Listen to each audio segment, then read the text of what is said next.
Bonjour à tous et bienvenue sur ma chaîne YouTube Ose ta vie. Alors cette chaîne est née d'un livre Ose ta vie où je transmets 35 clés pour bouger son corps, vibrer avec son cœur et écouter son intuition. Et oui, mon objectif c'est de vous aider à booster votre énergie au quotidien. De ce livre est né un spectacle vivant Ose ta vie, où j'avais vraiment envie d'aller au contact des personnes, de transmettre ces outils avec des émotions, de l'humour, du partage et de la convivialité. Et avec ma chaîne YouTube, j'aime aller à la rencontre des personnes qui m'inspirent, qui osent dans différents domaines de leur vie. Alors, je vous souhaite une bonne écoute avec mes invités. Bonjour à tous et bienvenue dans une nouvelle émission Ose ta vie. Et aujourd'hui, mon invité est Flavia Mazelin-Salvi. Bonjour Flavia. Bonjour Nathalie, ravie de te retrouver. Donc pour les personnes qui suivent ma chaîne YouTube, je pense que les personnes commencent à te connaître et c'est ça qui est bien. Ça nous fait un petit rendez-vous. Le dernier était il y a quelques mois, je crois. Oui. Et donc aujourd'hui, on continue l'aventure, du moins tes Hmm. aventures, avec la sortie de ton nouveau roman. Je le montre ici, hop, voilà qu'on le voit bien. La seconde naissance de Lucie Finel, quand l'âme éclaire le cœur, aux éditions Le Courrier du Livre. Donc, comme je te le disais tout à l'heure, j'ai eu vraiment beaucoup de plaisir à le lire. Et donc, tu vas pouvoir nous transmettre aussi comment tout ça s'est construit et quels sont les messages que tu as envie de nous transmettre.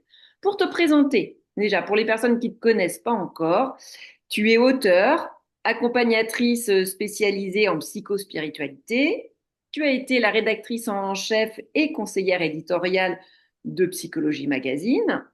Donc, tu as déjà écrit plusieurs récits, romans, essais là, mais les Des derniers. essais, oui, principalement des essais, on va dire, psychospiritualité finalement, oui, du zen, les fleurs de Bach, enfin voilà, toujours ce même, ce sillon. Et tu poursuis ton travail de transmission sous une nouvelle forme, toute nouvelle, de fiction dans La seconde naissance de Lucie Finel. Donc la première question que j'ai envie de te poser, c'est pourquoi tu as eu envie de faire de la fiction? Alors c'est vrai que le mot-clé, c'est transmission. Et pour transmettre, là, j'ai ressenti le besoin de changer de canal de transmission. Comme on passe de la radio à la télévision ou au cinéma ou Internet. Et j'ai eu envie de dire ce que je dis dans les essais, mais autrement. Euh, c'est vrai que c'est un roman, je l'ai appelé d'abord, dans ma tête, il est né comme une mise en fiction des principes spirituels et des propositions de transformation que je propose notamment dans Divine Conscience. Alors de manière que j'essaye toujours pédagogique et claire, mais là j'ai voulu que ce soit vraiment une plongée dans la vie, dans le quotidien d'une personne, dans la chair, dans les émotions, dans le réel d'une personne. Cette personne, c'est Lucie, une jeune femme de 35 ans qui va renaître à elle-même, puisque c'est vraiment le titre, la seconde naissance de Lucie Finel. Et c'est vraiment ce que j'ai voulu faire, montrer que la spiritualité, au sens de transformation de soi, eh bien, c'est quelque chose de concret, d'ancré, qui se fait dans l'incarnation. Ce sont pas que des principes, des rituels, des protocoles, des choses que l'on vient mettre dans sa vie, mais une vie que l'on transforme de l'intérieur. Et c'est vrai qu'on peut tous un peu s'identifier. En fait, quand tu me le disais tout à l'heure aussi, en off, que tu as eu beaucoup de retours de personnes qui Oui, t'ont remercié justement parce ils se sont dit, mais c'est moi. oui. J'ai été étonnée, comme je te disais, par alors le nombre et puis la diversité des messages, des âges, des situations familiales où finalement cette jeune femme de 35 ans qui travaille dans la presse, qui est secrétaire de rédaction, je m'attendais pas à ce elle concentre des diversités comme ça de vie, de trajectoire de vie et une telle identification euh, à ses désirs, à ses peurs, à ses fragilités. parce qu'elle est forte et fragile à la fois, comme nous sommes tous. Et je pense que c'est peut-être ça aussi qui a résonné chez les gens. Et ce qui Son est alchimie, cette composition entre douceur et, euh, et détermination, cette envie des fois de casser les barrières, de riposter, puis en même temps une espèce de peur ou de timidité, d'inhibition. Euh, je pense qu'elle a peut-être lu Ostavie, hein, Lucie, Elle a dû s'imprégner. mais certainement, hein, parce qu'elle ose. Ouais, tout à fait. Et ce que j'ai vraiment bien aimé, tu vois, c'est on le sait des fois, mais c'est toujours bien de nous le redire qu'on a tous les ressources hein, Oui, nécessaires à l'intérieur de nous pour aller justement se oui, libérer de ces conditionnements, de nos croyances, nous empêchent des fois de devenir pleinement nous-mêmes. Et en oui, fait, ce qui est bien, c'est que moi j'aime bien, il y a aussi ce côté suspense. Tu vois, parce que tu nous l'amènes tout doucement et on peut vraiment, c'est ça que c'est pour ça que j'ai vraiment pu aussi m'identifier on voit, elle va vivre des expériences et à chaque fois elle va être accompagnée aussi avec un personnage central qui est le personnage aussi d'Anka. Est-ce que tu pourrais oui. nous en dire un peu plus? Oui, Anka, c'est une femme qu'elle rencontre, donc tout se déroule dans cette région très particulière du sud-ouest de la France, pour laquelle j'ai eu un profond coup de cœur, et j'allais dire presque des retrouvailles avec cette terre, ce pays cathare. Et donc, c'est une femme en cas de 75 ans qui vit seule dans sa grande maison en pierre et qui accueille des gens. On ne sait pas très bien au début si elle en fait profession, si c'est le hasard. Et puis, on va découvrir toute sa toile relationnelle, son compagnon, à la grande surprise de Lucie. Elle pense que c'est une femme qui vit seule, mais non, elle a un compagnon qui est musicien, un amoureux formidable, Loïs. Elle a des amis. Et il y a comme ça une constellation de personnages qui vont apparaître les uns après les autres, pratiquement, comme un éventail qui se déploie et qui vont aider Lucie à avancer sur son chemin, à comprendre des choses, à en transformer d'autres et quelque part l'initier par résonance, hein, parce que ces gens ne lui imposent rien, lui proposent une vision du monde, de la vie, de la spiritualité vécue. D'ailleurs, il n'y a jamais le mot spiritualité dans la bouche d'Anka. On parle de conscience et de changement de conscience. Et donc, Lucie va apprendre à s'écouter elle-même d'abord pour sentir ce qui résonne véritablement en elle, et ensuite faire son pain avec l'eau et la farine qu'on lui donne, mais c'est elle qui va faire son propre pain. C'est ça vraiment un chemin de vie, ce qu'on appelle une mission de vie.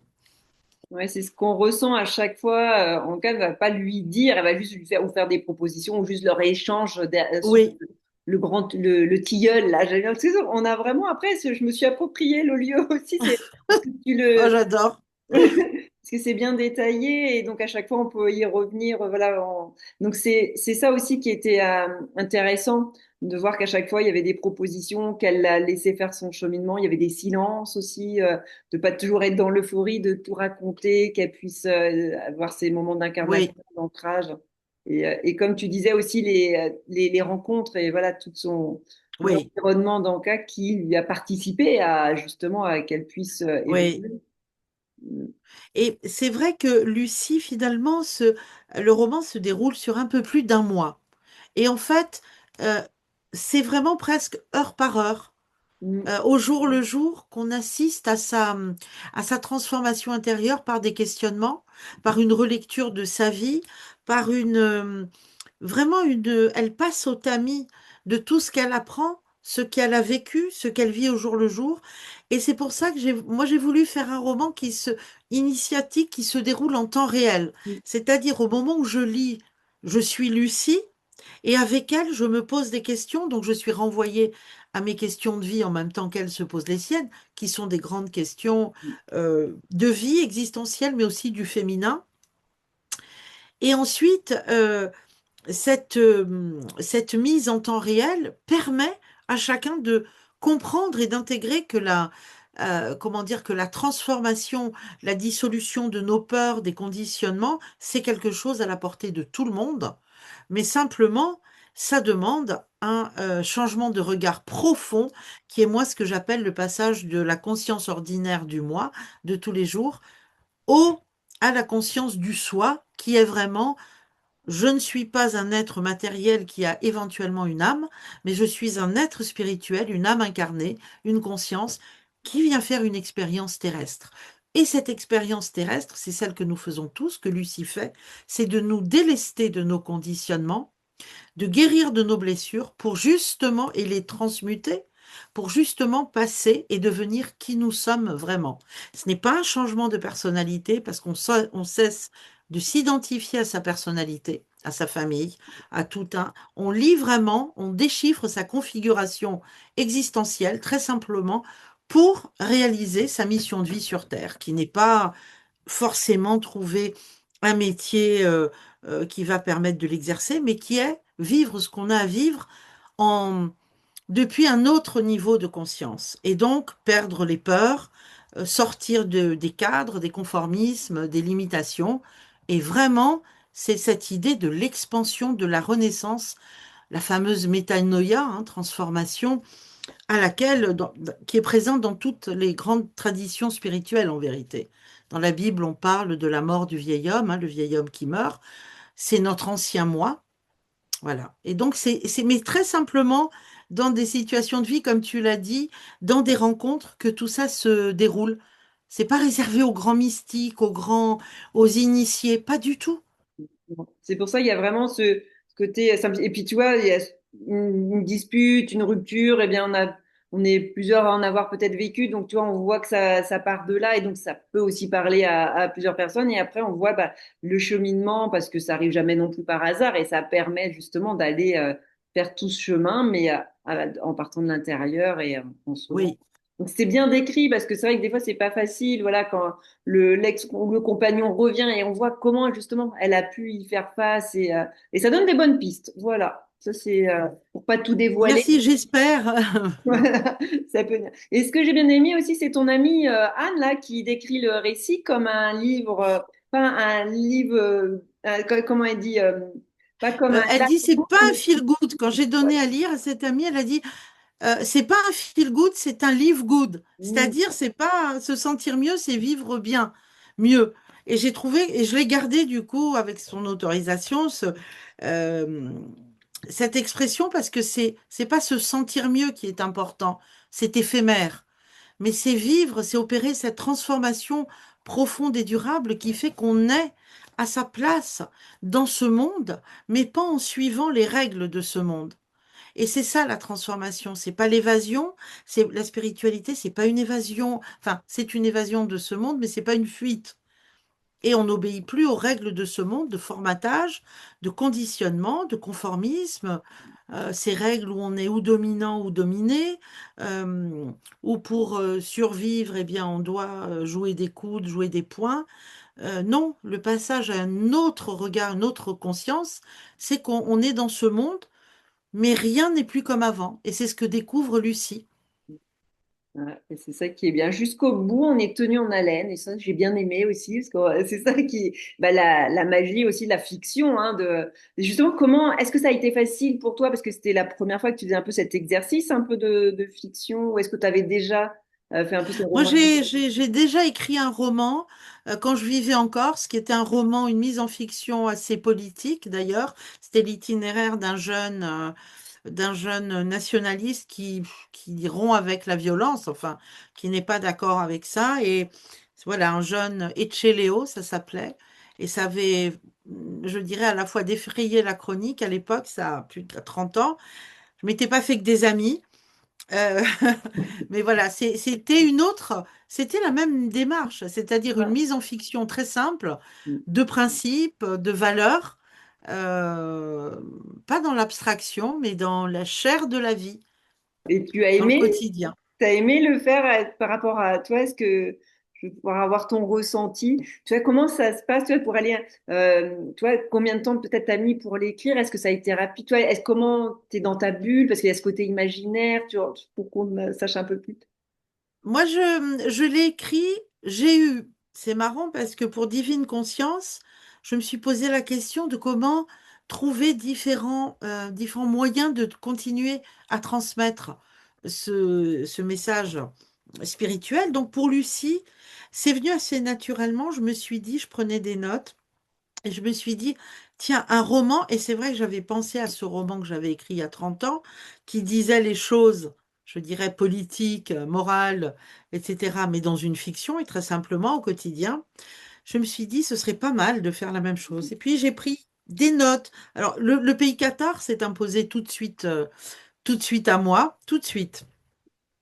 Et, euh, et elle est née comme ça, petit à petit, jusqu'à ce que je vois, moi c'est souvent, vraiment, j'ai vu sa silhouette, longue, charpentée fine, des cheveux châtain clair. J'ai vu ses cheveux un peu embrouillés. euh, je l'ai vu. Et ensuite, j'ai vu Anka. J'ai vu vraiment la maison et j'avais posé les grandes lignes, voilà, ce que je voulais dire, comment je voulais le dire. Et puis tout c'est vraiment au fil des notes, mais ça a été très, comme si c'était un film qui s'était d'abord déroulé dans ma tête. Ça a été la première fois aussi comme ça pour mon roman Léo. Et voilà,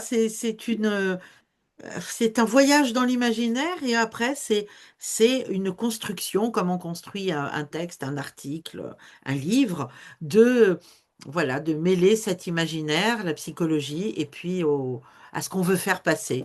Ouais. Une petite cuisine. Tout à fait. Puis on retrouve un peu les outils sur la sapiens, la bénévolence, tout ce que tu.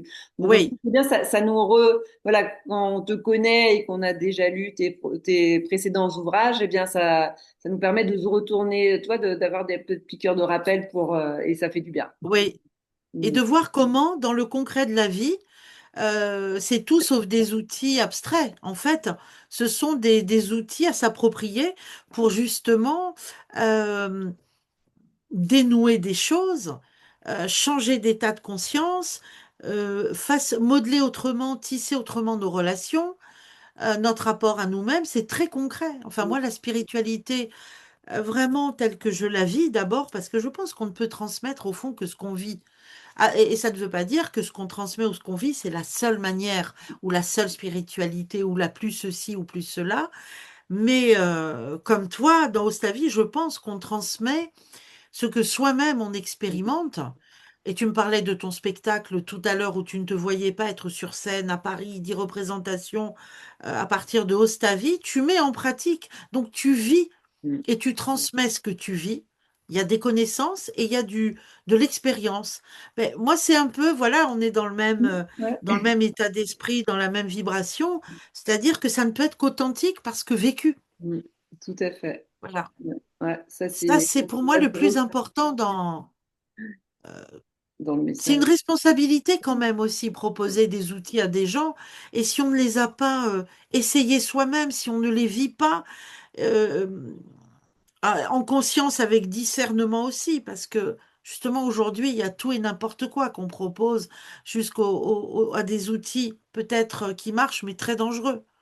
Ouais. Dans le champ de la spiritualité, il n'y a pas beaucoup de discernement, je trouve. On passe d'une technique à l'autre, d'une énergie à l'autre.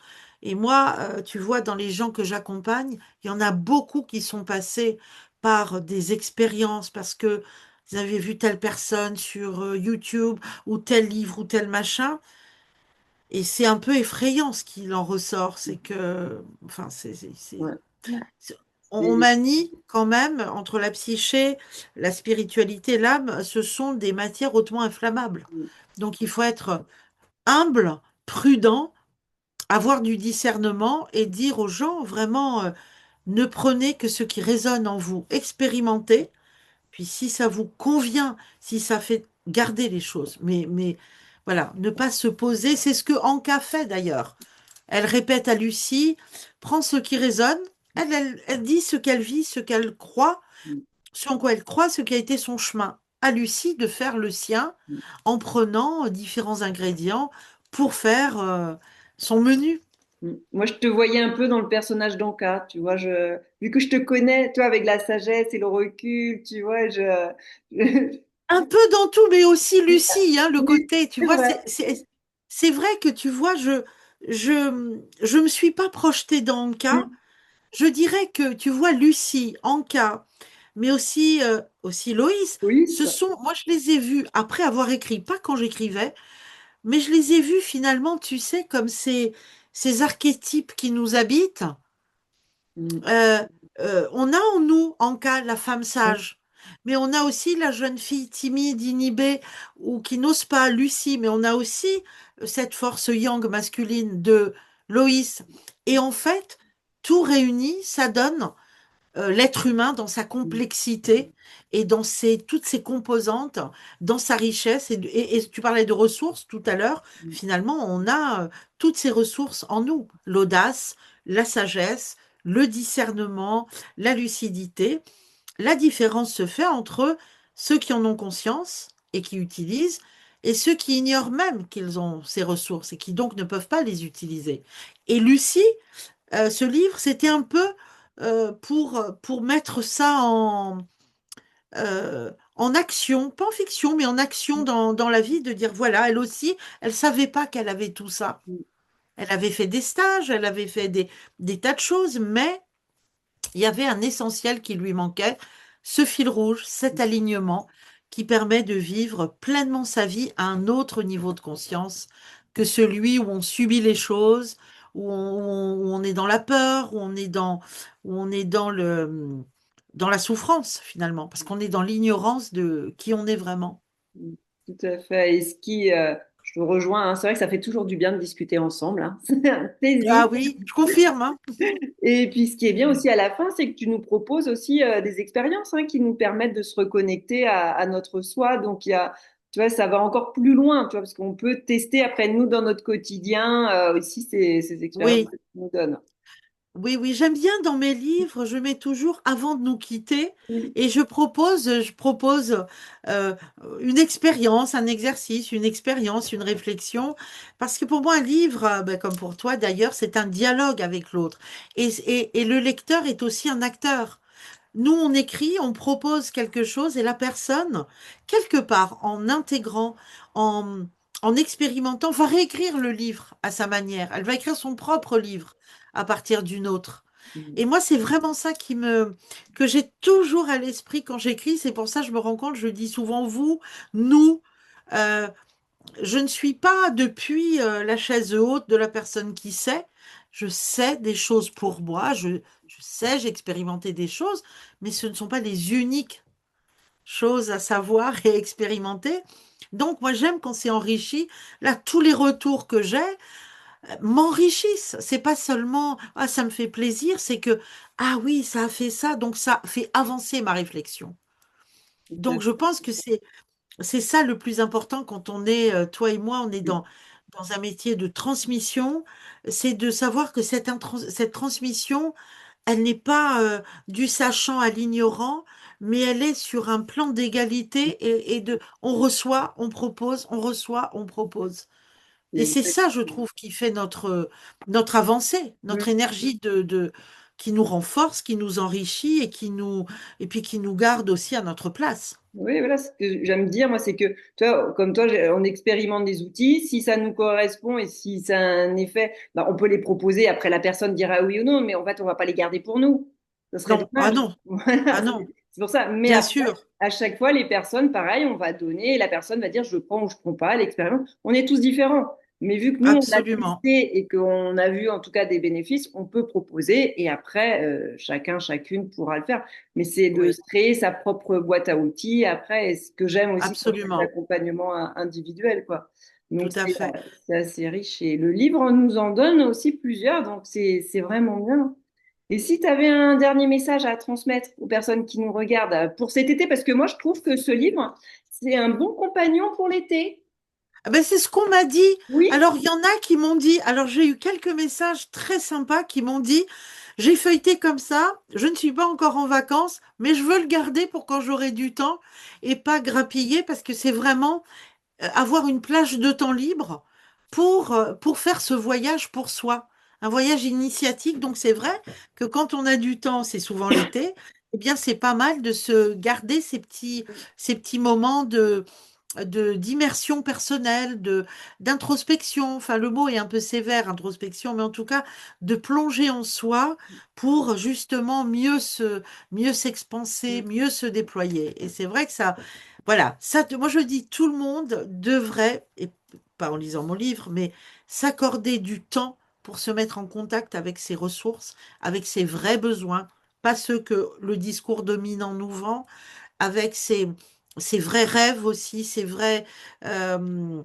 des projets qui font vibrer l'être tout entier et pas seulement une ambition matérielle ou sociale.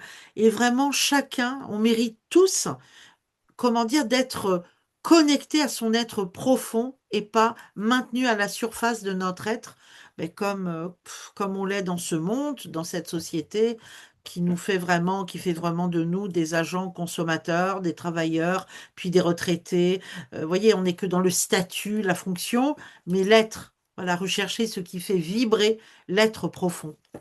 Ah, Ça, c'est pour moi non seulement le devoir, mais le cadeau que chacun doit s'offrir.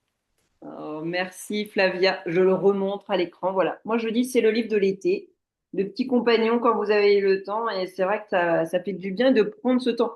Alors moi, j'avais l'impression d'avoir déjà commencé un peu mon été en le lisant, tu vois, parce que pour moi, c'est déjà un premier roman de l'été. Oui, Et, et vu il fait déjà très chaud, et bah, tu vois, c'est pour ça que j'ai eu aussi plaisir à lire, parce qu'il y avait aussi les conditions qui étaient réunies.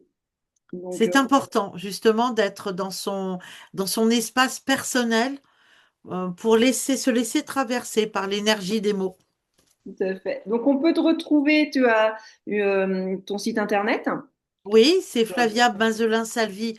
Euh, oh, .com. j'ai un Si, point c'est .com. .com, ben Oui, oui. oui. Un Mm. point .com, c'est ça. Oui, Non, j'étais dans l'adresse qui s'appelle partage.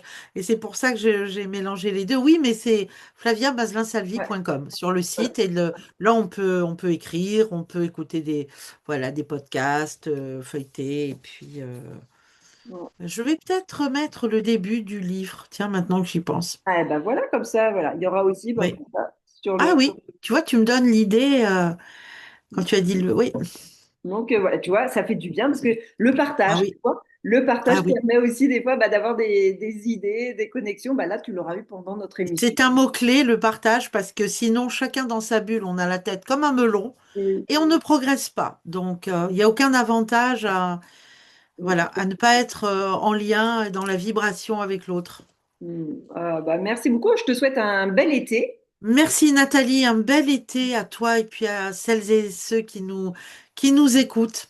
Un été plus profond de soi. Voilà, Donc, n'hésitez pas à nous mettre en commentaire si vous avez des questions ou comment bah, justement le livre a résonné à l'intérieur de vous. Puis comme ça, je te ferai suivre aussi les commentaires. avec plaisir. Voilà. Et si vous avez aimé cette interview, n'hésitez pas à mettre des petits pouces, à liker et surtout à la Mm. partager. Peut-être, vous voyez, comme ça, si vous voyez qu'il y a des personnes qui auraient besoin bah, justement de cette interview pour après peut-être ou pourra offrir ce livre pour l'été, bah, ça peut être le moment de commencer par l'interview. Peut-être comme ça peut résonner pour aller un peu plus loin. Voilà. Merci infiniment Nathalie. Un bel été à toi, à tous. Voilà, bah merci beaucoup. Et puis bah moi, je vous donne rendez-vous pour une nouvelle interview. On va faire une petite pause pour l'été et puis voilà, ça recommencera fin août, début septembre. Je vous dis à très bientôt.